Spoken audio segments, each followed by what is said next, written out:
la reina del sur. Buenas noches, mi querida Carmen. Vamos a grabar. Que ella fue reina. Ella fue reina en otras épocas. Sí. Vamos a empezar en breve instante. Mantienen lo que es el micrófono apagado. Y si quieren, también pueden mantener las cámaras encendidas. Primero vamos a hacer lo que es la exposición de lo que es el artículo y la la ley 157 y la reglamentación del teletrabajo. Y después vendrá el espacio para preguntas y respuestas. Así que primero vamos a empezar con lo que es la disertación de los temas, para que sepan, y después vamos a tener prácticamente más de media hora de lo que son para responder preguntas, inquietudes sobre los temas que vamos a tocar. Don Víctor Collado, ¿está listo ya o tiene la batería? ¿Está terminando la batería?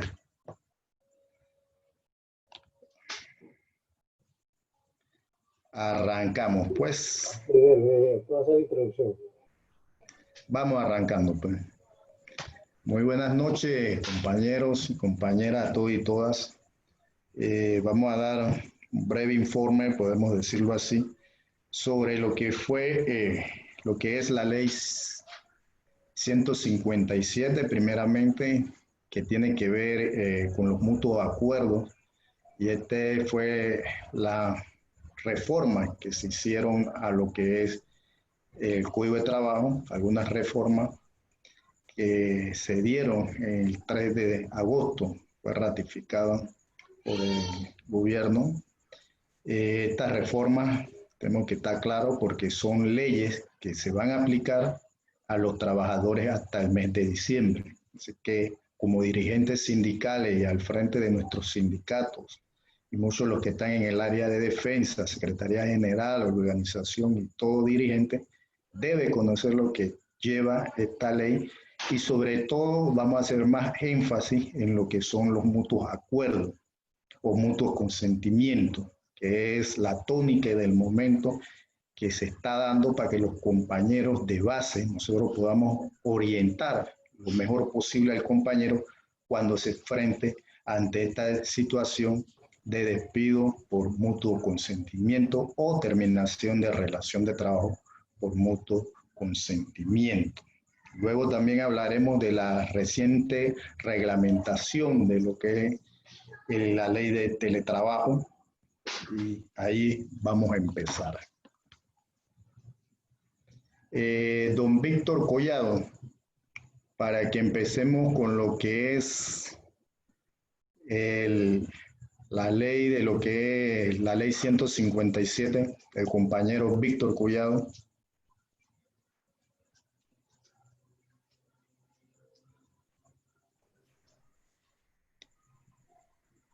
¿Qué pasó? Se nos salió don Víctor. ¿Empiezo, Mario? ¿No se fue de la pantalla? Sí, le arranque, camarada. Sobre la ley 157.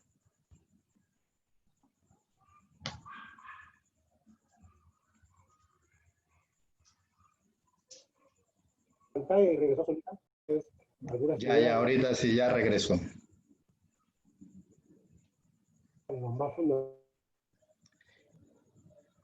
Don Víctor, se congela.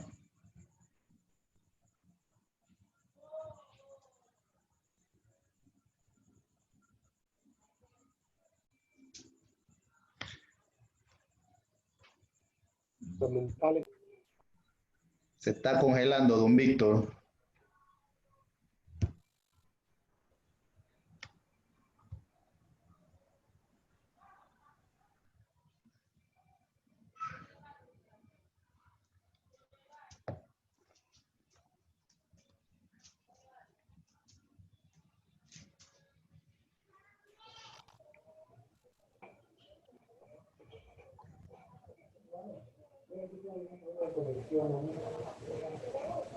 Sí, no sé. Ahora sí se escucha, don Víctor. Ahora sí. Sí, tremendo short. Bueno, showroom. Dele, esa es la tecnología.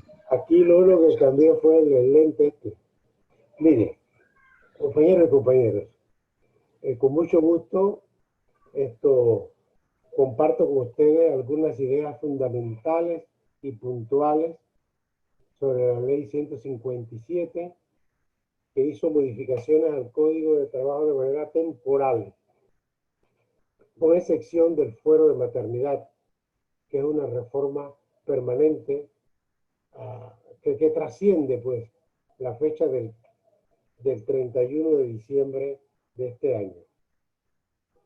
En primer lugar, habría que situar la ley 157 en el marco general de cuál fue la posición del gobierno una vez se decretó oficialmente la pandemia en marzo de este año.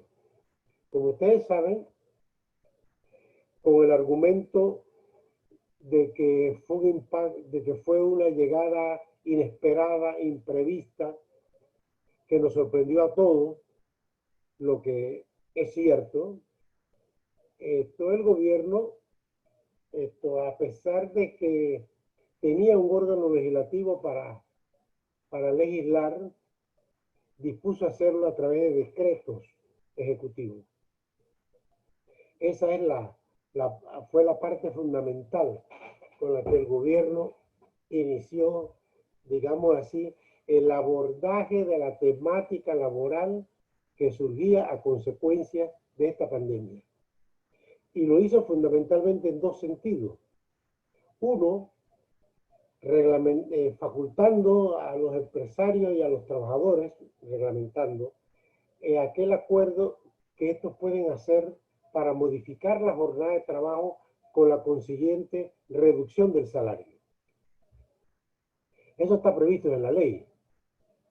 Pero lo que faltó en el decreto y lo que ha faltado prácticamente en todos los acuerdos que se celebraron para la modificación de jornada es de qué manera se iba a recuperar el tiempo perdido o de qué manera se iba a regresar a las condiciones de trabajo anteriores.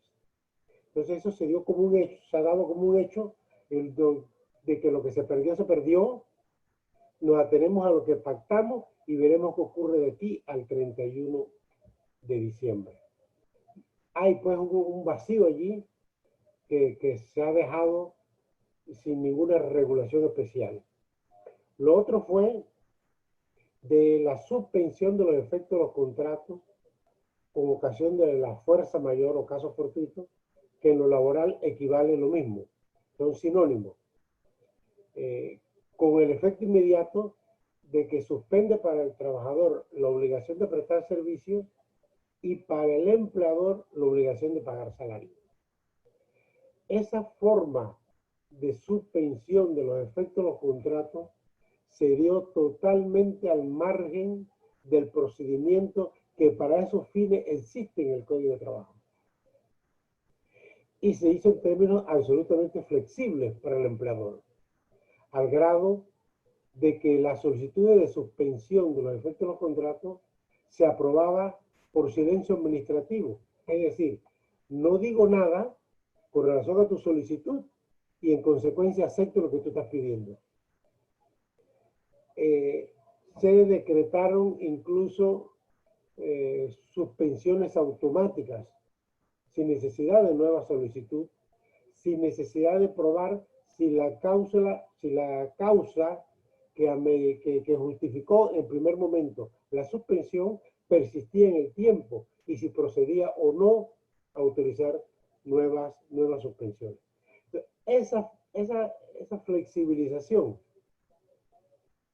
en la manera en que se regularon estos dos temas fue parte de esa política, digamos, de dejar hacer, dejar pasar, fue parte de la flexibilidad que se le dio al empleador para enfrentar la situación de la pandemia con el señuelo de que lo importante era preservar la fuente de trabajo, aunque no se midió el efecto que producía, el efecto perjudicial que producía en el salario, la salud y un mundo de cosas con respecto a los trabajadores, porque se le dio prioridad a salvar la fuente de trabajo y no a que el trabajador tuviera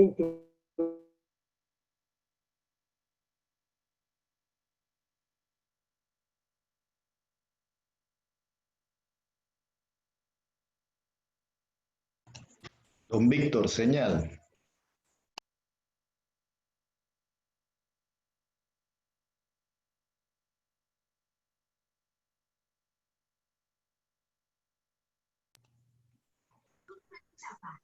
Don Víctor va a tener que apagar la cámara. Entonces, Mario, buenas noches. Grael, buenas noches. ¿Me escucha? Buenas noches, Eric. Buenas noches. Don Víctor, se le congeló. Tiene que apagar la cámara.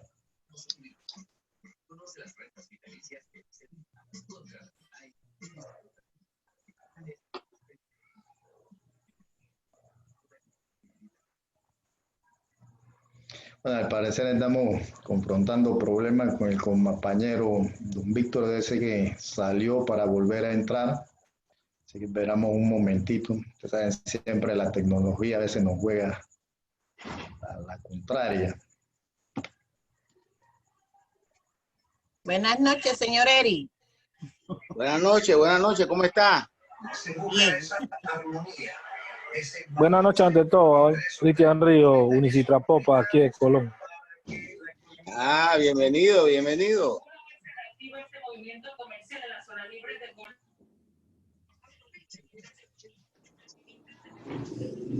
Hola, ¿me escuchan? La escuchamos muy bien.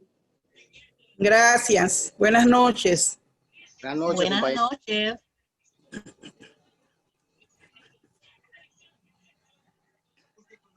Entró Heracles también, bienvenido. Maswell hasta Santiago, saludo. Bueno, Maswell, saludo. Bueno, me informa el compañero Collado que se le acaba de caer lo que es el internet en la casa, así que me aquí. toca continuar. Ya, licenciado. Bueno, lo voy a hacer por el celular, pues. Está bien, se ve bien y se escucha bien. Dele cuero. Y si se le vuelve, elimine la cámara, acuérdese, para cualquier cuestión tenga mejor señal. Dele cuero, camarada. Bien. Entonces, como yo decía diciendo, no podemos entender la ley 157 al margen de una política laboral general del gobierno que está caracterizada fundamentalmente por la dictación de decretos ejecutivos en donde hicieron prioridad salvar la fuente de trabajo a costa de que los trabajadores sacrificaran salario y todo lo demás. Así que eso es lo grave de la situación. En ese marco, el gobierno, como ustedes saben, concibió una mesa tripartita con el fin de recuperar o mejorar las relaciones de trabajo existentes antes de la pandemia, cuyo objetivo no fue así en la práctica y en el desarrollo de los debates de esa mesa tripartita. Pero ocurrieron acuerdos, perfectamente. Hubieron acuerdos en materia de seguridad e higiene, principalmente, y hubieron otros acuerdos en materias de temas legales, laborales, y el gobierno, ante la ausencia del resto del plan que se tenía para establecer condiciones temporales que fueran más allá de los límites legales, principalmente en materia de suspensión de los contratos, que no podían ser más allá de 4 meses. Y si no se hacía nada, pues la situación llegaba a un callejón sin salida, en donde los trabajadores tenían que decidir renunciar porque no había forma de que la empresa pudiera reabrir si no se le permitía prorrogar la suspensión de los efectos de los contratos. Entonces se ideó la ley 157, pero debemos hacer la salvedad de que esa legislación, la ley 157, Nunca fue parte de la mesa tripartita. No hubo una conversación sobre su contenido, sobre sus disposiciones o cuáles serían las materias que iba a tratar. Así que una ley exclusivamente de responsabilidad del gobierno. ¿Qué hace la ley? Fundamentalmente, habría que destacarlo, diría yo, los temas más importantes de la ley 157. Primero, que dice que la ley se aplicará a todas las empresas que estuvieron afectadas total o parcialmente durante la pandemia, lo que significa que se la aplica a todas. Pero con respecto a los trabajadores, hace una división, porque dice que solamente se le aplicará a aquellos trabajadores que tienen contratos suspendidos y no se refiere o no se refería a los trabajadores con jornadas reducidas. Entonces, esa distinción que desconsideraba los desmejoramientos que estaban sufriendo los trabajadores con jornadas reducidas, fue modificado en la asamblea, porque el gobierno no lo planteó así. Fue en la asamblea en donde se estableció que algunas cosas, que algunos temas aplicables a los trabajadores con contratos suspendidos también serían posibles para los trabajadores con jornadas reducidas. Flexibilizó, continúa la política de flexibilización, de que aquellos trabajadores que se reintegraban a su puesto de trabajo, la empresa quedaba autorizada para modificar los turnos de trabajo, con un simple aviso de 48 horas de anticipación. Claro, el proyecto original era más aberrante, porque decía que lo podía hacer cuando quisiera y sin establecer ningún preaviso. Aquí también se logró que la Asamblea matizara un poco los efectos de ese libertinaje, digámoslo así, en la capacidad que se le daba a la empresa para modificar las condiciones de trabajo. Entonces la ley 157 también se mete con el tema salarial en asunto de la conquista del 13º mes. Porque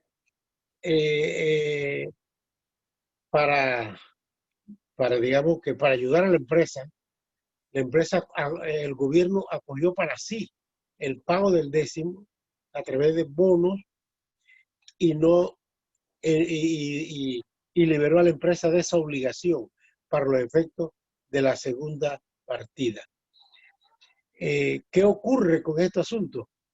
Que para los efectos de la tercera partida, la ley no dice nada, como que no hubiera nada que pagarle ni a los trabajadores con contratos suspendidos, y se asume que a los trabajadores con jornadas reducidas les pagaría parcialmente en función de lo que perciban desde el 16 de agosto hasta el 15 de diciembre. Pero los trabajadores con contratos suspendidos, digamos que son los que no reciben absolutamente nada, salvo el programa del plan de bono solidario de 100 balboa. A ver, además, quiénes son realmente los que lo reciben y con qué puntualidad y efectividad se está distribuyendo eso. No estableció entonces nada con relación a estos trabajadores. El argumento del gobierno es que ellos asumen con esta gradualidad en la recuperación de la reapertura de las empresas. Bueno, llegaremos al 15 de diciembre con la mayor cantidad de gente trabajando y va a ser un porcentaje muy reducido lo de aquellos trabajadores con contratos suspendidos y sin nada que percibir para los efectos del 13º mes. Esa es una especulación, pero aun cuando si fueran pocos los que quedan con contratos suspendidos al 15 de diciembre, no es posible dejarlo sin el 13º mes. No es posible arrebatarle esa conquista que tiene, imagínese usted, desde antes del Código de Trabajo, del año 1971. Entonces, hay una gran injusticia allí en materia del 13º mes. La ley 157 se refirió también a la prima de la indemnización. ¿Cómo pagarla? ¿Cómo pagar esas dos prestaciones si los trabajadores no están recibiendo salario? En la práctica, si no se hacía nada, una empresa despedía a un trabajador ahora en octubre y le da una carta de felicitaciones y adiós, pero nada de cheque, porque no había salario a tomar en cuenta para calcular esa prestación. Entonces, se convino en que esas dos prestaciones se pagaran con el salario anterior a la pandemia, anterior a marzo, para que no se afectara, para que no se afectara el pago de la prestación y como si se hubiese recibido ese salario íntegro para beneficiar al trabajador. Pero eso es un acuerdo de la mesa tripartita, eso no fue una concesión que dio la ley 157. Pero queda un tema. ¿Qué pasa? Como esta ley vence el 31 de diciembre del 20, ¿qué pasa si empiezan a despedir y no se hace nada? Porque de manera que todo regresa a la normalidad o a la supuesta normalidad. ¿Qué pasa si una empresa despide en marzo, por ejemplo? Marzo, abril, calcula usted o hasta mayo, y tiene que calcular la indemnización por los últimos 6 meses o el último mes. No le puede calcular los últimos 6 meses. Bueno, lo despiden, perdón, vamos a hacerlo más corto. En febrero, lo despiden en febrero. Usted tiene que pagar o el último mes o los últimos 6 meses. Si en febrero usted tuvo muy poco salario, no le pueden calcular nada para atrás porque hasta diciembre usted no recibió salario porque tenía contrato suspendido. De manera que allí habría que hacer algo para que de alguna manera los trabajadores no se hubieran perjudicados si después de enero siguen contratos suspendidos, siguen reducción de salario y ya no es posible tomar en cuenta el salario que se devengaba en marzo del 2020. Entonces, de alguna manera, este artículo debió tener un efecto posterior al 31 de diciembre y hasta que se acabara la pandemia, hasta que se levantara el estado de emergencia nacional. Y que el salario a tomar en cuenta siempre fuera el anterior a la pandemia, anterior a marzo. Pero no hemos quedado con que esto solamente es hasta el 31 de diciembre. Y nos deja un vacío y una ansiedad con respecto a lo que va a pasar a partir del 21. Porque si esto sigue así, muchas empresas les va a salir barato, muy barato, despedir a los trabajadores. Yo lo despido a usted en enero, porque ya se acabó la ley 157, y nada más le voy a pagar el último, lo que usted pudo haber recibido en enero, para pagarle toda su indemnización, toda su antigüedad, todos sus años acumulados de trabajo, porque no le puedo calcular 6 meses atrás porque usted no estaba recibiendo salario. Esto más o menos es lo que debió hacerse con materia del fuero de maternidad, porque el fuero de maternidad sí se estableció que la suspensión de los contratos no afectaba el tiempo del fuero. O sea, ese privilegio que tienen las mujeres encintas o después de dar a luz para no ser despedida, salvo una autorización judicial. Pero dejó por fuera otro asunto, el pago del subsidio de maternidad. ¿Quién le paga a esa trabajadora si da luz ahora o da luz al principio del otro año, si por tener contrato suspendido no generó cuotas al Seguro Social, no tuvo la cantidad de cuotas necesarias? ¿Quién se las paga? El empleador va a decir, bueno, cuando el seguro no paga, pago yo, pero es que a mí me dijeron que no pagara salario, porque me suspendieron el contrato. En consecuencia, no estaba obligado a cotizar al seguro. Y el seguro dirá, yo no te puedo pagar porque de acuerdo a la ley orgánica, tú tienes que tener ciertas cuotas acumuladas. Y queda entonces otro vacío. ¿Qué se hizo frente a estas cosas que quedaron sin amarre, que quedaron en el aire, que quedaron que dejan en desprotección, que acentúan la desprotección de trabajadores y trabajadoras. Primero, como ustedes saben, CONATO presentó queja ante la OIT, denuncia ante la Comisión Interamericana de Derechos Humanos, y la noticia de hoy precisamente es que ambas acciones fueron acogidas en las instancias correspondientes para darle el trámite correspondiente. Eso, digamos que es un golpe a la imagen del gobierno, porque cuando ellos se vanagloriaban o abanicaban que este era el único país en América Latina que en plena pandemia tenía un diálogo social, laboral, ahora resulta que muchas de sus disposiciones están cuestionadas en organismos internacionales.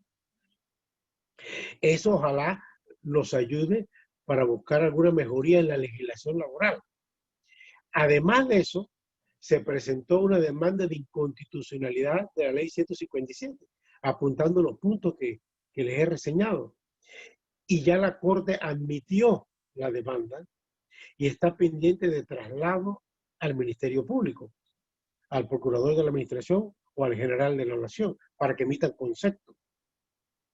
Eso significa que este impacto, el impacto internacional, de que se acogieron quejas y denuncias en la OIT y en la OEA, pudiera generar una preocupación, pudiera establecer un marco de negociación para que dé espacio para abrir esta legislación 157, porque no da tiempo de aquí hasta el 31 de diciembre, para mitigar los efectos negativos de la ley y para producir algo que nos permita sobrellevar la situación laboral en el 21.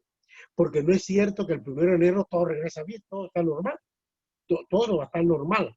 Ni para nuestras vidas en lo personal, ni para los negocios, ni mucho menos para los trabajadores que están con la cruz al hombro, con contratos suspendidos y con jornada reducida.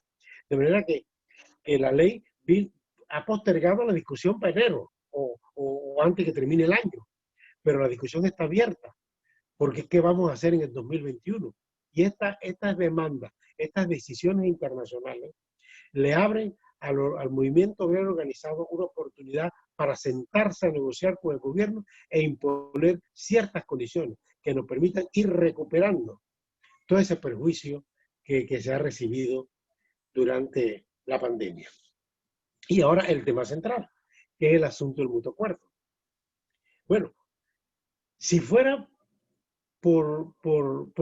para empezar, diría que el proyecto del gobierno era mejor que la ley 157. Porque el proyecto decía que para firmar un mutuo acuerdo y que fuera válido, había que hacerlo con la intervención del Ministerio de Trabajo. Eso no fue una innovación tampoco de este gobierno. La primera vez que se conoció eso, lo dictó el difunto presidente Guillermo Endara, cuando la crisis con la que él asumió las riendas del gobierno. Entonces, para evitar un desmadre en materia de determinación de relaciones de trabajo, obviando, por ejemplo, una carta de despido y el pleito, y obviando, por ejemplo, pedirle al Ministerio de Trabajo autorización para despedir, lo que significaba otro procedimiento.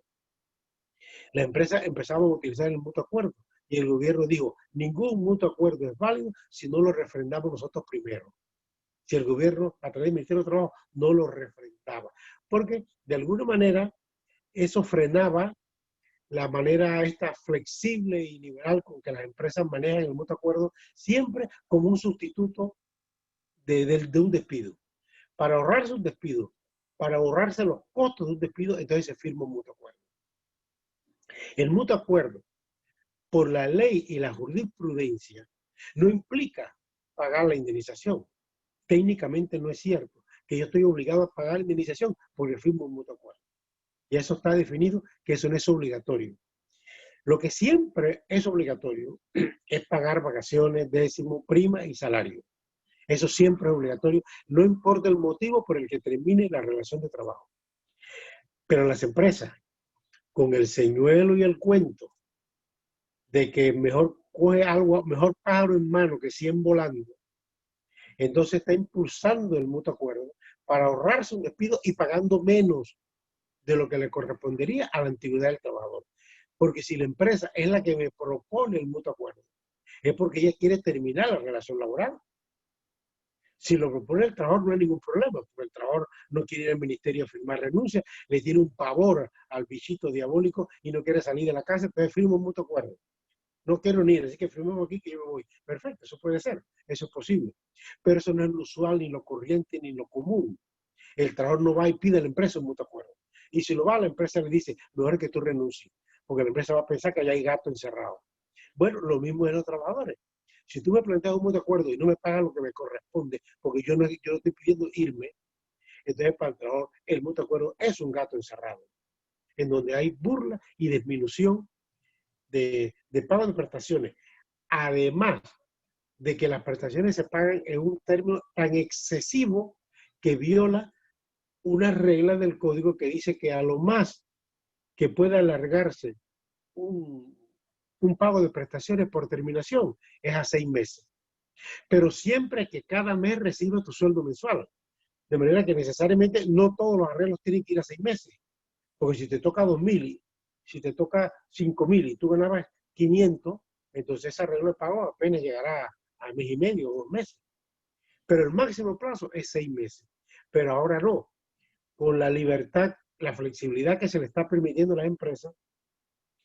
Yo tengo un caso de una esposa de un compadre que ella firmó un mutuo acuerdo, que yo le dije que no, pero bueno, eso yo lo decidió así, que le van a pagar hasta el año 23. A ver si para el año 23 va a encontrar la empresa y se va a quedar con el papel. Pues una cosa absurda. Ahora, todo esto además, ¿por qué se permite? Porque está el complemento de que el Ministerio de Trabajo, cuando está cerrado sus operaciones, está semiabierto, que no se puede entrar. Hay limitaciones para entrar. No hay inspección, no hay supervisión, no hay una diligencia debida para corroborar que las leyes se están cumpliendo. La dirigencia sindical, por otro lado, está burro amarrado con tigre suelto, en el sentido de que le afecta la movilización ciudadana. Entonces, todos estos ingredientes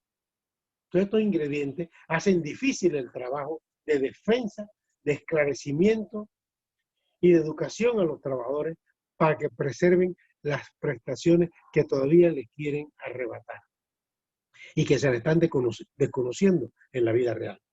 Entonces, a esa ventaja que traía el proyecto 354 sobre el mutuo acuerdo, las empresas consiguieron en la asamblea que dijeran no, eso déjenlo que siga como está, una negociación entre nosotros los trabajadores. Y se utilizó el mecanismo de que la empresa debía darle a los trabajadores el mutuo acuerdo un proyecto, su proyecto, para que en 2 días dijera si lo acepta o no. Si el trabajador dice que no dice nada en 2 días, se entiende que lo rechazó. Pero ya las empresas se están ingeniando, porque dice, yo te doy el cheque ahora, pero me lo firmas con fecha del tercer día, no lo vas a firmar con la fecha que te lo he dado ahora. Y queda en evidencia que él lo firmó 2 días después que te lo dije, por la fecha que se puso.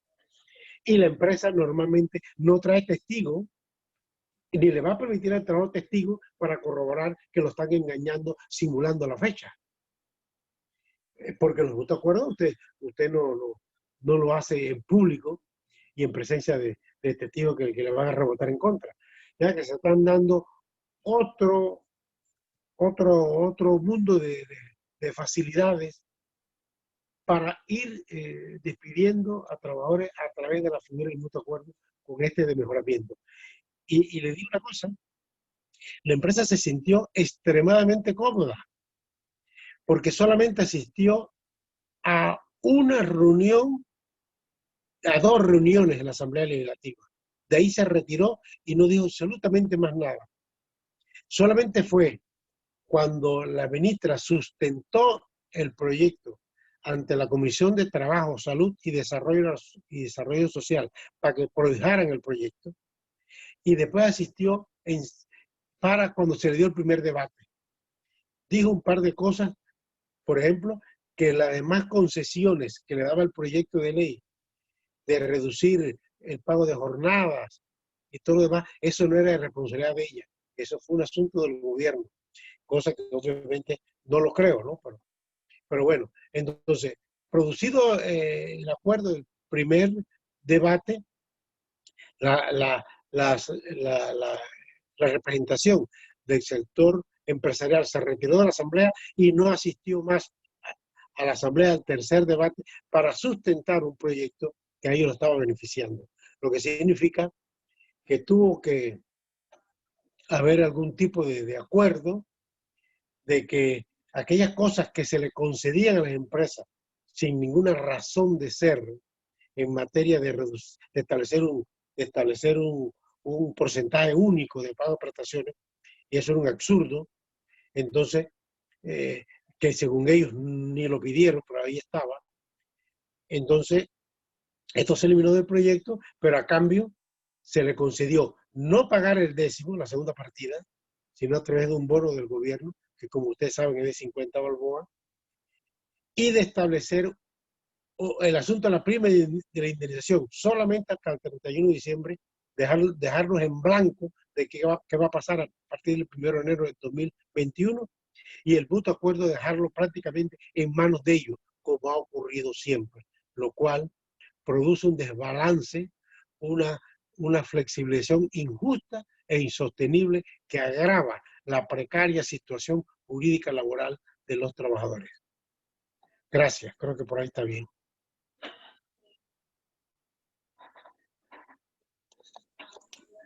Muchas gracias, compañero Collado. Vamos a seguir con lo que es la reglamentación del teletrabajo. Pueden ir apuntando la pregunta para hacerla después de la próxima exposición.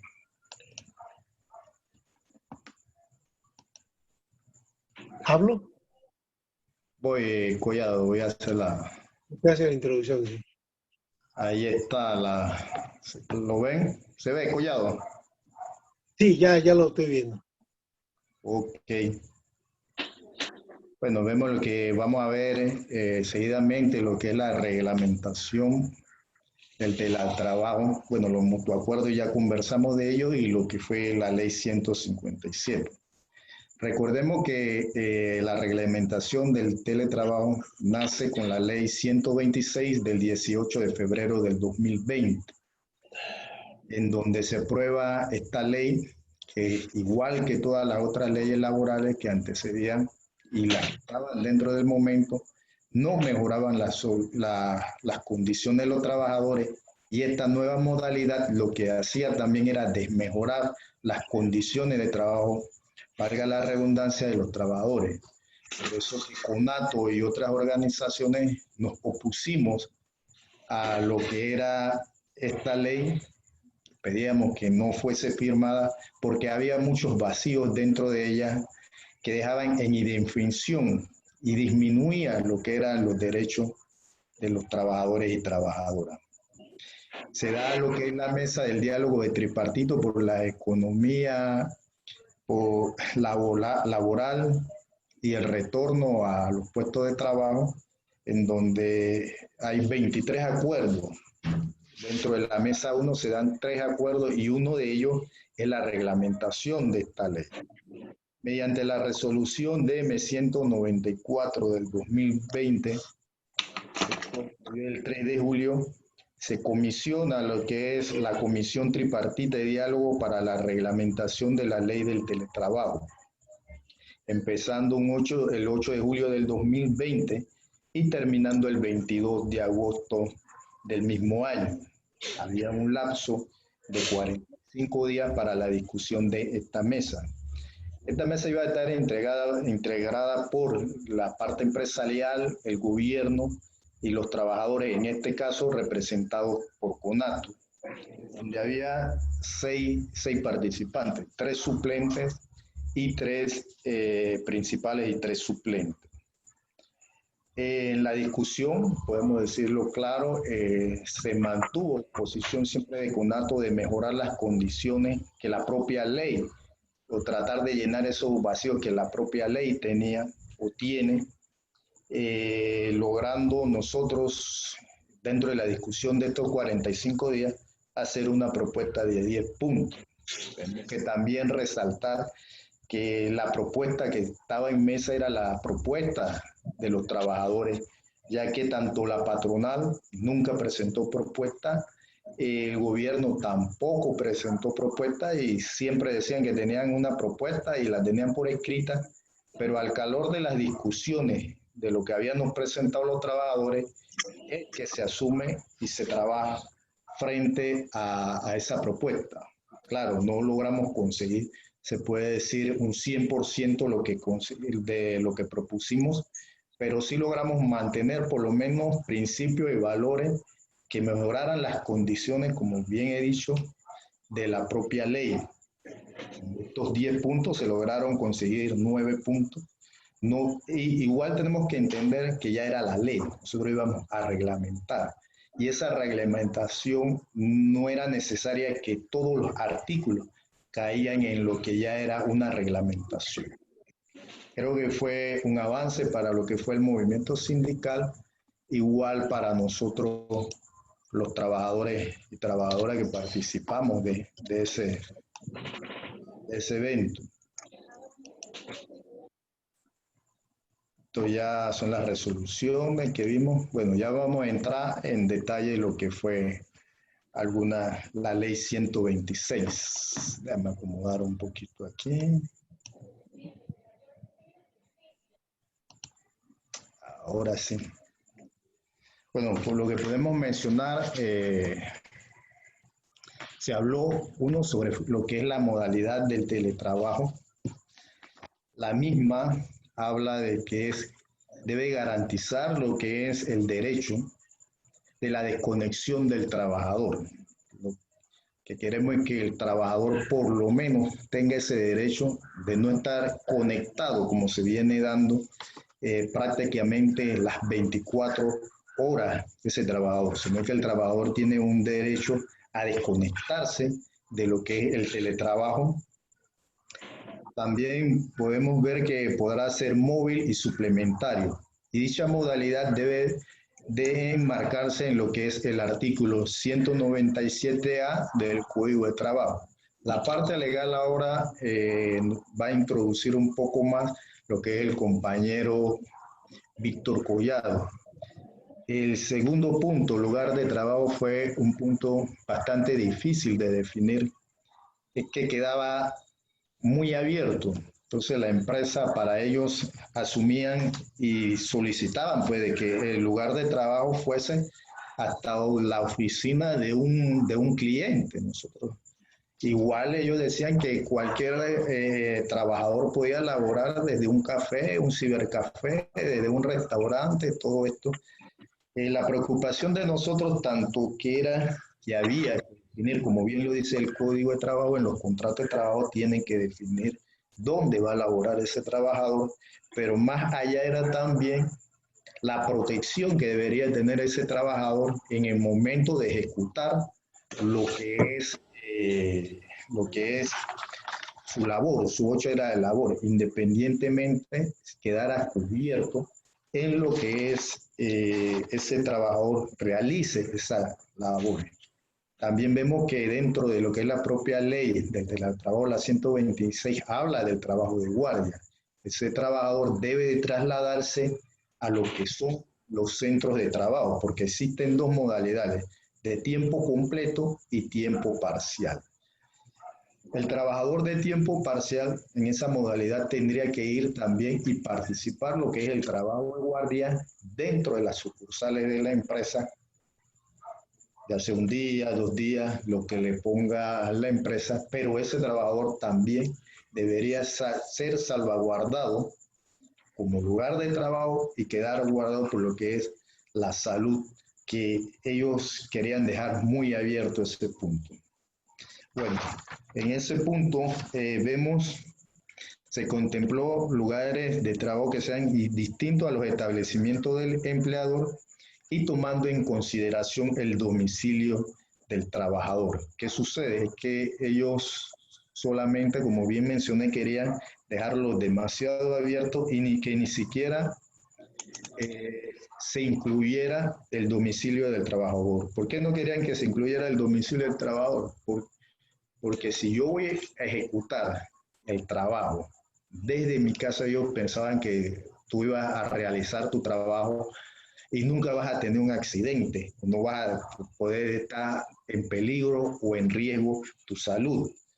Y ellos tenían que aplicar lo que es la salud laboral dentro de ese espacio de lo que es el trabajador. Igual también vemos que lo que es el de tiempo parcial, el lugar de trabajo también podrá incluir los establecimientos del empleador, entendiendo que la característica principal es la de realizar el trabajo en esta modalidad que efectúe en algún momento de la presentación del servicio fuera de las instalaciones del empleador, que es lo que le hablaba, y por tiempo completo, el lugar de trabajo son los lugares distintos en los establecimientos del empleador, incluyendo el domicilio de trabajo, sin estar limitado a este, en lo que se ejecuten las labores por cuenta del empleador.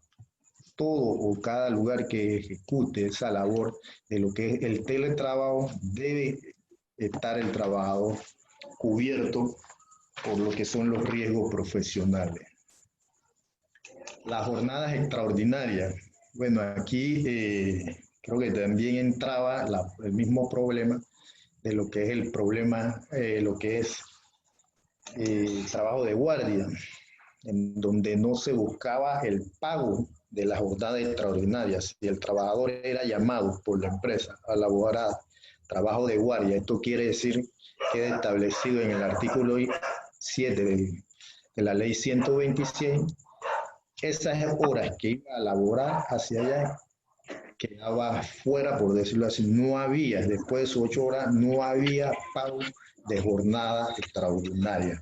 Logramos mantener que se mantuviera esa labor del teletrabajador, se rigiera por las limitaciones y recargos y disposiciones que establece el Código de Trabajo en lo que tenga que ver con las jornadas extraordinarias. Esta reglamentación es tanto para el artículo 7 de la ley 126, igual que el artículo 19. Una de las preocupaciones que teníamos los trabajadores también era el registro laboral. Logramos en nuestra propuesta de los trabajadores, logramos impulsar esta reglamentación que para todas las modalidades del teletrabajo, el empleador mantendrá un registro de las horas laboradas por el teletrabajador mediante los medios informáticos, telecomunicaciones y análogos que el empleador determine y que puedan ser debidamente comprobables por ambas partes. Estos registros de las horas laboradas deben de estar a disposición de los trabajadores para su consulta y su utilización en todo momento. Queda claro que el empleador debe de tener, por decir así, tiene que tener la forma, tiene que tener de cómo ese trabajador cuando entra a laborar, cuando está en su media hora de descanso, cuando sale, cuando es la jornada extraordinaria. Todos estos registros tienen que estar y tienen que estar igualmente a disposición del trabajador, no solamente del empleador. Ahí lo dice bien claro, para consultas que pueda hacer en un momento el trabajador.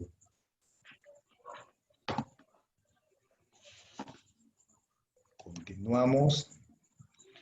Otras disposiciones que logramos impulsar fueron las instrucciones del empleador.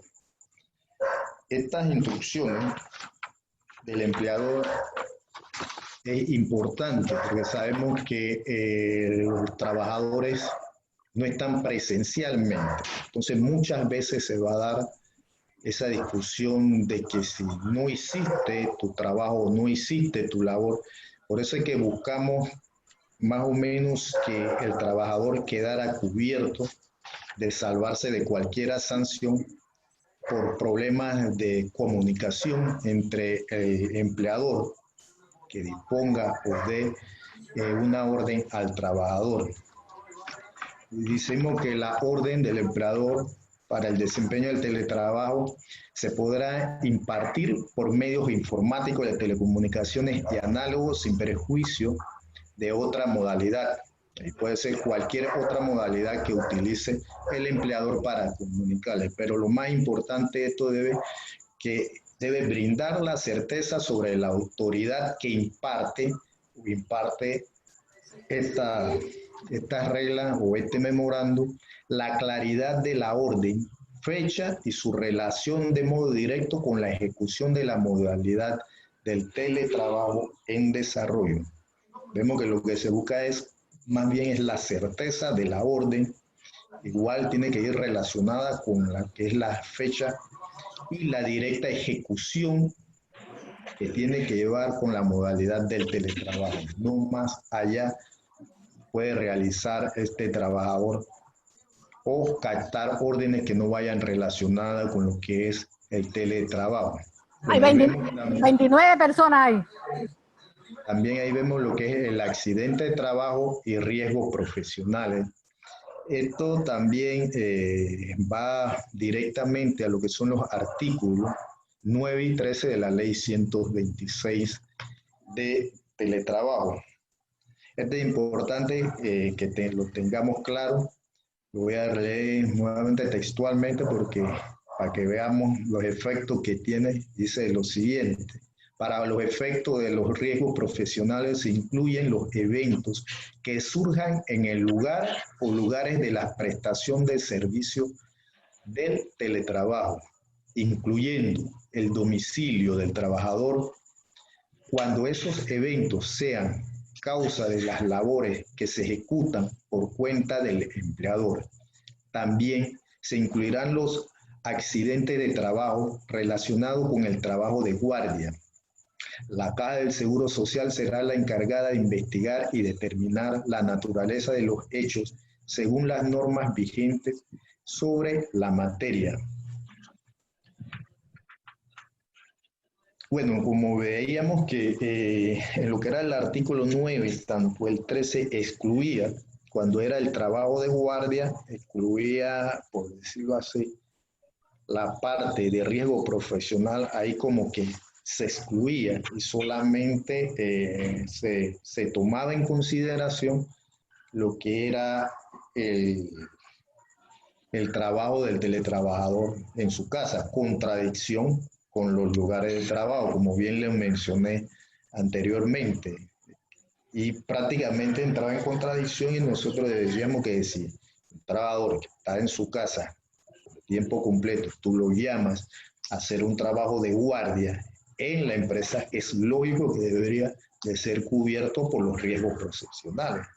Ellos decían que no porque la parte empleadora, porque esos trabajadores se mantenían fuera de su área de trabajo. Ahí eran las contradicciones que teníamos realmente con los empleadores que para sustentar un artículo utilizaban unos conceptos, unas posturas tomaban, pero sin embargo se contradecían cuando veíamos los siguientes artículos.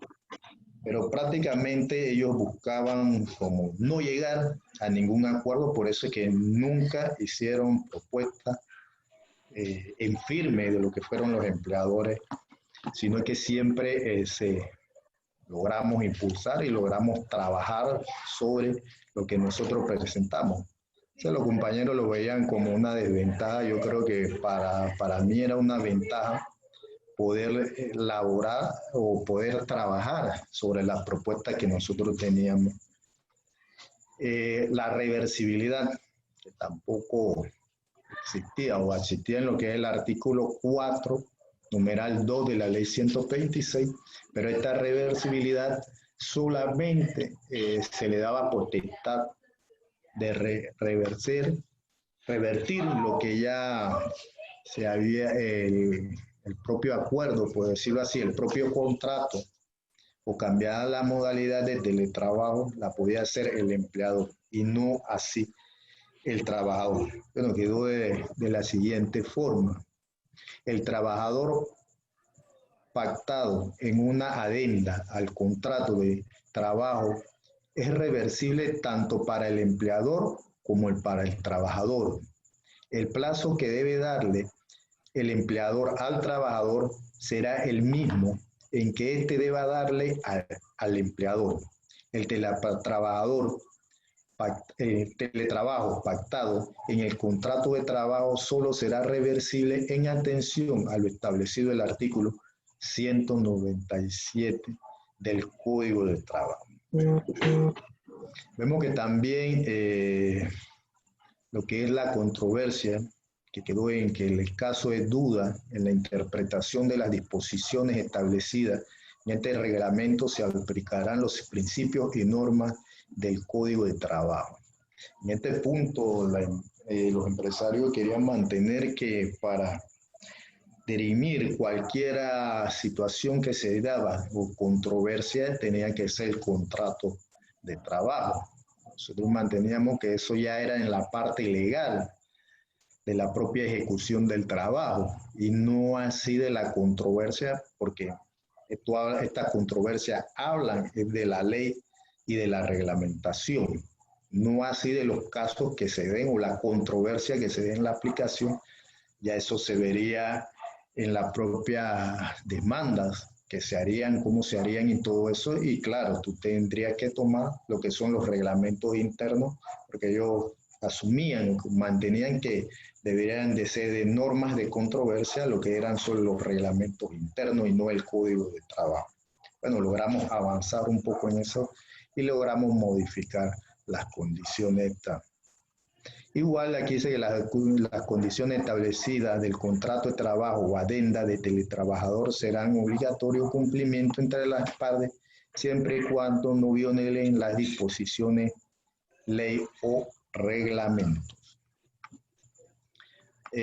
Uno de los puntos bastante controversiales fue lo que es el equipamiento de herramientas de trabajo y adecuaciones. Ahí sabemos que fue muy difícil, fue una discusión que tuvimos porque cuando los empresarios deben de generar, por decirlo así, lo que son sus gastos, en estos momentos se lo están traspasando a los trabajadores. Vemos que primeramente los trabajadores en estos momentos tienen que ellos poner su internet, tienen que tener data en sus celulares, tienen que estar gastando lo que es su electricidad, tienen que un sinnúmero, tienen que adecuar muchas veces lo que es su vivienda o acomodar por lo menos una esquinita, un área donde puedan desarrollar bien lo que es el teletrabajo. Pero pues tenemos que tener claro que se busca en este punto es que ese es la obligatoriedad del empleador a proporcionar a los trabajadores, que son los materiales de trabajo para la ejecución. También tienen que adecuar, hacer adecuaciones para que el trabajador pueda laborar en lo que es la ejecución del teletrabajo. También tienen que correr con los gastos de los útiles, instrumentos, programas informáticos para ejecutar lo que es el teletrabajo. El trabajador debe utilizar solo para la ejecución el teletrabajo lo que las herramientas que le proporcione el empleador, ni prestarlas a otra persona. El empleador deberá asegurar al trabajador su lugar de trabajo, cuente con las necesidades básicas para facilitar, como son la conexión, lo que es la informática, lo que es las telecomunicaciones, todo esto. Cuando haya fallos también de lo que son las conexiones o fluido eléctrico, el trabajador debe de avisar al empleador al momento, porque recuerden que se pueden decir de que no laboraste, pero si hay una falla eléctrica que se esté dando al momento o se cae la red como siempre nos está pasando, debe el trabajador comunicarlo urgentemente a lo que es el trabajador, que diga el empleador. También en la entrega de los equipos es importante, tenemos que tener claro que si los equipos se entregan al trabajador, debe haber una revisión previa y debe contar por escrito y el trabajador debe firmar eso que está entregando esos, por decirlo así, esos aparatos electrónicos en buenas condiciones. Recordemos que son aparatos electrónicos y muchas veces vienen dañados o se dañan al comienzo del uso. Bueno, para eso es la revisión que debe de darle y debe contar por escrito y ambos deben de firmar, el que entrega y el que está recibiendo esos instrumentos para ejecutar el teletrabajo. Igual la responsabilidad de estos artículos se basa en lo que es el artículo 128 del Código de Trabajo. En cuanto... me quedaba algo por aquí. Igual el trabajador no puede estar instalando programas que no sean acordes o que vayan a los equipos del empleador. También se le prohíbe al empleador que él ponga o instale programas informáticos que vulneren la privacidad del trabajador y de su familia. Recordemos que se da mucho lo que es el espionaje. Pueden poner cualquier medio informático o programa informático que pueda encender la cámara, encender los micrófonos. Bueno, todo eso le queda prohibido al empleador y los trabajadores que tenemos que estar atentos. Y al terminar lo que es la relación de trabajo, claro, el trabajador debe de dar o devolver lo que es al empleador de igual forma con lo que se firmó y por escrito, hacer, por decirlo así, el inventario y devolver todo lo que le entregó el trabajo. La única propuesta que se fue bastante difícil es en los gastos y en los costos. Bueno, ahí sí la parte empleadora y prácticamente el gobierno aportaron muy poco a lo que eran los gastos y costos, ya que el propio artículo 11 de la ley 126 nos hablaba de que es en el contrato y son ambas partes que se pondrán de acuerdo en los gastos y costos. Nosotros decíamos y manteníamos la posición que por lo menos el empleador debe costear lo que es parte de la electricidad, no un 100%, pero sí ese porcentaje de aumento que se dé.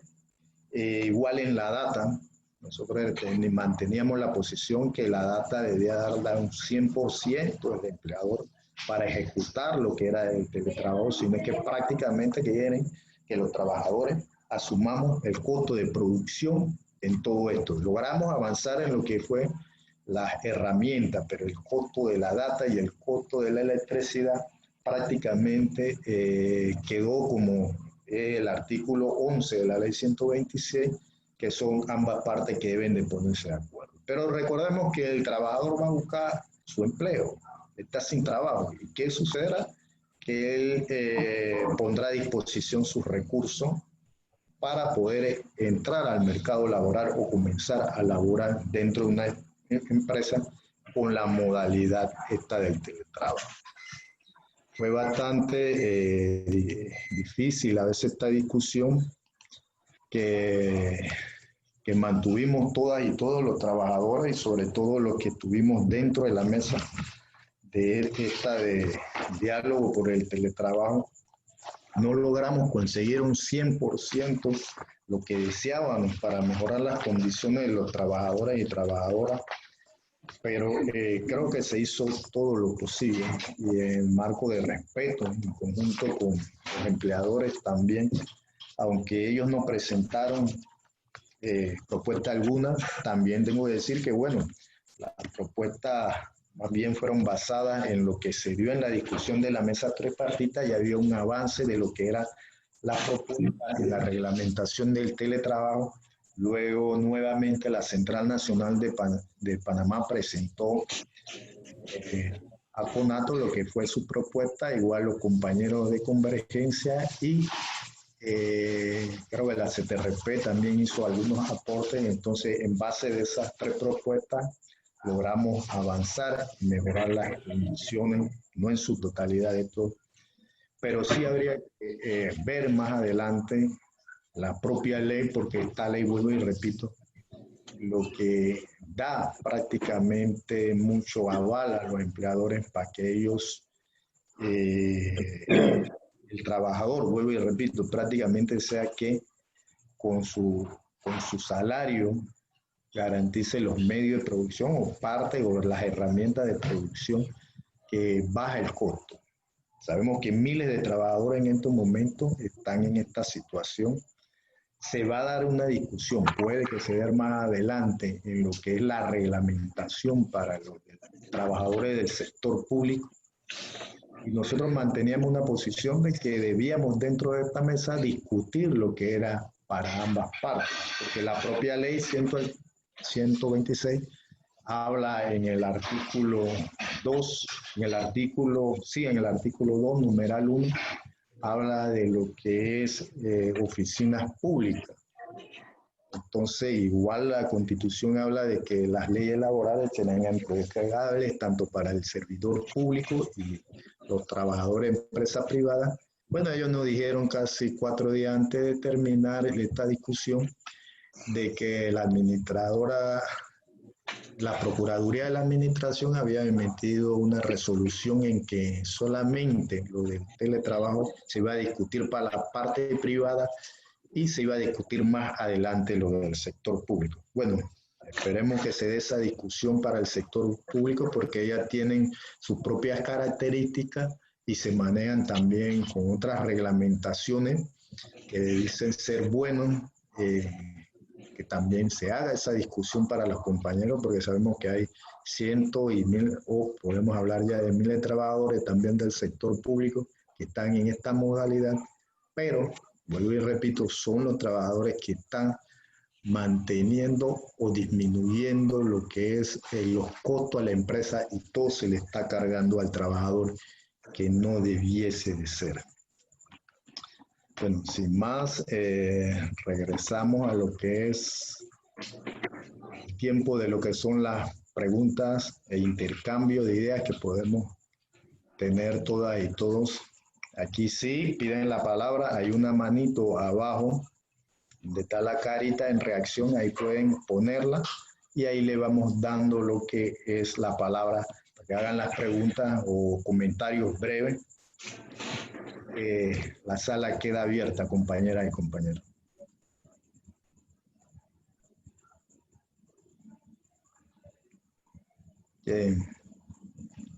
LG 1.8.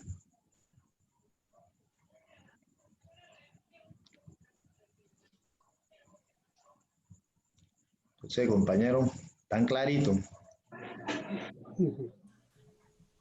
¿Quiere hacer alguna intervención, compañero Collado, desde la parte legal? Bueno, ya a lo que me escucha, ¿verdad? Correcto. Sí. Bueno, a lo que tú has agregado no voy a llover sobre mojado, ¿no? Esto, solamente a destacar lo siguiente, para que también nos ubiquemos en el contexto histórico. La ley del trabajo, del teletrabajo, es hija de la epidemia, no de la pandemia. Porque fue aprobada en febrero, cuando existía epidemia, de acuerdo a resoluciones del Consejo de Gabinete. Correcto. Y la pandemia empezó el 13 de marzo, casi un mes después. Segundo, el teletrabajo no es un invento, porque eso existía más o menos, el antecedente más inmediato existía en el Código de 1972, nuestro Código de Trabajo, con el denominado trabajo a domicilio. Obviamente que para aquella época no estaba el modernismo y el avance tecnológico que existe ahora y que casi que nos ha empujado al teletrabajo. Pero esa modalidad, como usted sabe, existió hasta el año 1986, cuando se eliminó el trabajo a domicilio. Y recientemente, la OIT y otros organismos internacionales están impulsando el teletrabajo por el impacto del avance tecnológico y no necesariamente por la pandemia. Obviamente que este bichito diabólico anda tan embellacado que embona con trabajar en casa y no presencialmente. Eso obviamente que es un beneficio. Tiene también sus riesgos, porque si los trabajadores están desprotegidos en el centro de trabajo, ahora imagínense cómo lo estarán desprotegidos en su casa trabajando. ¿Me explico? Entonces, eso hace que la labor que haya que desarrollar en este sentido tenga una magnitud más amplia y una militancia de otro carácter, ¿no? Mire, el tema más importante, o uno de los temas más importantes del reglamento del teletrabajo tenía que ver con los costos, porque no es verdad que a los trabajadores les corresponde cofinanciar a la empresa por estar trabajando en sus casas, porque el riesgo de la inversión es de la empresa. La empresa no reparte ganancias. Si no reparte ganancias, ellos asumen el riesgo de su inversión. El trabajador lo único que tiene es la compensación de un salario por el servicio prestado. Pero todas las obligaciones implícitas en una relación presencial son aplicables a una relación por teletrabajo. Uno que otros matices distintos, pero son aplicables. Por ejemplo, la ley dice, esta ley de teletrabajo, que en la que la negociación bilateral del contrato se establecerá los gastos que va a asumir el empleador. Y allá hay una ficción y una irrealidad que hay que denunciar. El trabajador no negocia con la empresa un contrato de trabajo. O aceptan lo que te están ofreciendo o váyase a buscar otro trabajo. O sea que hay una especie de imposición. No hay una negociación en términos de libertad para negociar tal o cual condición. No es exactamente lo mismo porque el trabajador no es una mercancía, pero si usted va a una mueblería o una financiera, o usted firma ese contrato o no le venden nada, o no le dan ningún préstamo, punto. Y se lo ponen en una letrita tan perversa que usted termina no leyéndolo porque se le va a dar dolor de cabeza, no lo va a entender y solamente va a comprender lo que firmó cuando le caen encima con la demanda o yendo con una corregiduría, un juez de paz a su casa, llevándose tal o cual cosa porque usted no cumplió en los plazos que fueron pactados y de lo que usted no estaba necesariamente consciente. Eso se llama contratos de adhesión, de cláusulas leoninas, que ahora con esta ley de protección al consumidor hay una ventana para ir reclamando ante los tribunales de comercio. Pero estos son similitudes que les traigo para decir que no es cierto que el trabajador negocia con el empleador las condiciones de trabajo. ¿Qué sugerimos que debían ser gastos de la empresa por razón del teletrabajo? Por ejemplo, un porcentaje del consumo de la energía eléctrica en la residencia del trabajador. Porque ahora, con el teletrabajo y la necesidad de tener su monitor, puede que no, la energía va a subir. Acuérdense que ahora la educación también es teletrabajo. Entonces usted tiene que tener o compartir con sus hijos la máquina. Así que esa máquina no va a descansar, porque lo uso cuando lo termina de hacer el hijo, lo sigue usted en el teletrabajo. Un porcentaje, también se sugirió que fuera parte de los gastos, un porcentaje en la cuenta mensual del teléfono fijo, porque el teletrabajo no es solamente viendo por internet, también puede ser por telecomunicaciones, porque la ley dice sistema informático, telecomunicaciones o análogos. En esos tres renglones es posible el teletrabajo. También se pidió un cargo fijo para el costo del escritorio y otros equipos, que sea necesario tener para un buen desempeño del trabajo. Y la ley menciona esto de sillas, algunas sillas especiales que se utilizan en oficinas. Entonces, eso se pidió y tampoco fue rechazado, tampoco fue aceptado. ¿Qué pasó con el mantenimiento de los sistemas de software o hardware para la ejecución del teletrabajo? ¿Quién va a financiar eso? ¿Quién va a asumir esos costos? Gastos para capacitar al trabajador en el uso de las tecnologías, para que sea eficiente la prestación del servicio. Gastos fijos para impresora, papel, tinta, que son indispensables para la ejecución del teletrabajo. Entonces, eso no pudo consensuarse porque la empresa quiere que eso se reduzca a una negociación entre trabajador y el empleador. Entonces, quedan dos alternativas. Una, que en la materia de reglamentación, el Ministerio de Trabajo introduzca un artículo que llene un vacío y que sea justo con el trabajador ante el vacío de la ley. Porque eso quedó para decisión del Ministerio de Trabajo. Fue el único punto al que no se llegó a acuerdo. Y el Ministerio de Trabajo tiene que reglamentarlo. ¿Cuál es la otra alternativa? La negociación colectiva. El poder de los sindicatos para legislar a través de convenciones colectivas. Es un tema que ha pasado absolutamente silencioso en la pandemia. Nadie habla de negociación de convenciones colectivas. Prácticamente voy a decir, esto es una locura, que vas a negociar si estamos por recoger lo poco que nos queda. Pero aún así, ese es un derecho que ahí está, no ha muerto, está vigente. Y que va a ser necesario impulsarlo en el 21, porque si la ley no da, el Ministerio de Trabajo solamente está pensando en flexibilizar las relaciones de trabajo, el trabajador tiene que recuperar, diría yo, una de las cosas más importantes que le dio el Código de Trabajo, que es el poder de legislar. Usted legisla tanto como si fuera la Asamblea de Diputados.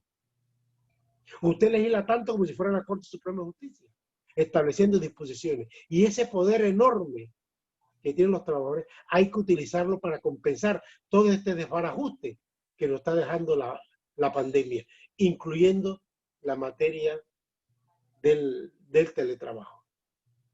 Entonces, esto significa, compañeros, me permiten llegar al epílogo con estas palabras, que el tema no es, obviamente, absolutamente jurídico, de que todo se va a resolver con ley. No, para nada es un tema absolutamente jurídico. Tenemos en la Asamblea, un anteproyecto de ley para que se reconozcan las cuarentenas a las que son enviados los trabajadores por ser sospechosos o positivos, que los decretos ejecutivos dicen que es una incapacidad laboral, pero que el seguro no la reconoce como tal.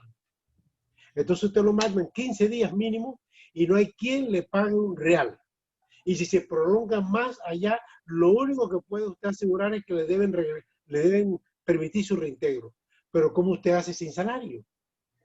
¿Cómo usted hace para comprar lo mínimo en medicina? Si usted está en cuarentena por sospechoso. Y lo peor aún, cuando usted regresa porque fue sospechoso, queda ultra sospechoso, porque queda como si tuviera lepra, porque entonces ya nadie quiere estar cerca de usted, porque usted viene de algo, o usted pudiera tener algo. Entonces la empresa lo discrimina, hasta los trabajadores lo apartan. Entonces, estos son desventajas que hay que solventar. Entonces está esa disposición de garantizar la cuarentena. Tenemos otro anteproyecto de ley que se va a presentar, ya creo que ya se presentó, sobre el subsidio de maternidad. El Estado reconozca que hay que pagarle a la mujer el subsidio de maternidad. Hay que pagarlo. Sí, independientemente de si hubo contratos con efectos suspendidos o no. Pero eso es un derecho constitucional, el subsidio, que la pandemia no debe desconocer. Entonces, ¿qué ocurre? Y tenemos otro, finalmente, que dice, si el gobierno ha dicho que le va a dar a la empresa privada y ya se lo está ejecutando no menos de $1.000 millones para solventar la liquidez y la sostenibilidad de los sectores económicos afectados. $1.000 millones. ¿Por qué la palabra que han dicho, pero que no lo han puesto en papel, de decir toda ayuda económica que reciben los empleadores tiene que ir amarrada con la obligación de garantizar el empleo? Si yo usted recibe una ayuda, micro, pequeña, gran empresa o mediana empresa, usted tiene que garantizar mi nivel de empleo y tiene que recontratarme a los trabajadores. Entonces, ese es otro proyecto de ley que también tenemos preparado para que se presente en la Asamblea a través de un diputado consciente de estos temas, para ir compensando este desbarajuste laboral que ha producido la pandemia y la manera en que el gobierno está priorizando más en la empresa privada que en la atención de los trabajadores. Los 100 balboas, compañeros, los 100 balboas, es una, digamos que es una ñapa, eso no suena económicamente comparado con $1.000 millones. Es más, no suena ni con todo lo que le están permitiendo a los gobiernos locales a través de representantes y corregimientos para que el impuesto de inmueble, que son millones que le dan mensualmente, lo distribuyan para financiar sus planillas en las juntas comunales y para decir que distribuyan equipos de bioseguridad, como si para eso no existiera el Ministerio de Salud, que solamente antes de que existiera pandemia ya tenía 50 millones para esos fines y todavía no sabemos cómo se gastaron ese dinero. Todavía estamos esperando la rendición de cuentas. De toda esta danza de millones, entonces tiene el contraste de 100 balboas mensuales, sin una renta básica que le garantice que usted con ella puede por lo menos costear más allá de la mitad de la canasta básica de alimentos. No la tenemos. Entonces, ese es un frente de lucha que hay que librarlo en el tema legal, pero no es el único. No es. Yo diría, para concluir, y sin ninguna pretensión de darle lección a ninguno, porque ustedes tienen mucho más calle que yo en esto, que habría como una especie de lema que hay que levantar aquí. Yo le pondría el UME, para que suene como únete. UME, ¿qué significa unidad? Esto no es de cuestión de verdad que todo el mundo habla de unidad y todo el mundo aspira a la unidad y muchas veces ha quedado en palabras, pero sigue siendo una necesidad histórica, indispensable, vital en estos momentos. Otro, militancia. Hay que militar. No puede ser que los trabajadores todavía tengan la menor cantidad de trabajadores afiliados en sus organizaciones. Y eso requiere militancia. Porque entonces el gobierno dirá, pero estos muchachos nos proponen esto, hacen este comunicado, hacen este proyecto de ley, y si no les hago caso, ¿con qué condiciones tienen ellos para exigir e imponer determinadas condiciones? Eso requiere si tenemos una masa que nos apoya. Entonces, pero esa masa llega a los sindicatos si hay militancia con respecto a ella. Y la tercera, educación. A los compañeros hay que educarlos, instruirlos, para que se defiendan, para que conozcan sus derechos y los defiendan. Porque si usted no se empodera de lo suyo, difícilmente va a estar con capacidad para defender lo que le pertenece y lo que usted se ha ganado con justa razón. De manera que todos estos son, pues, tareas que nos impone que nos impone el momento. Esto es una lucha a largo plazo. No es quién llega primero, sino también quién resiste. Y yo creo que los trabajadores están demostrando gran capacidad de resistencia, gran capacidad de iniciativa, y solo nos falta impulsar algunas cosas que tenemos que reforzarlas para que al final recuperemos todo lo que se ha perdido en esta pandemia. Gracias, compañero, y perdonen la perorata, ¿no? Compañero Mauro Murillo. Gracias, Collado. Gracias, compañero Serrano. Muy buenas noches a todos y a todas.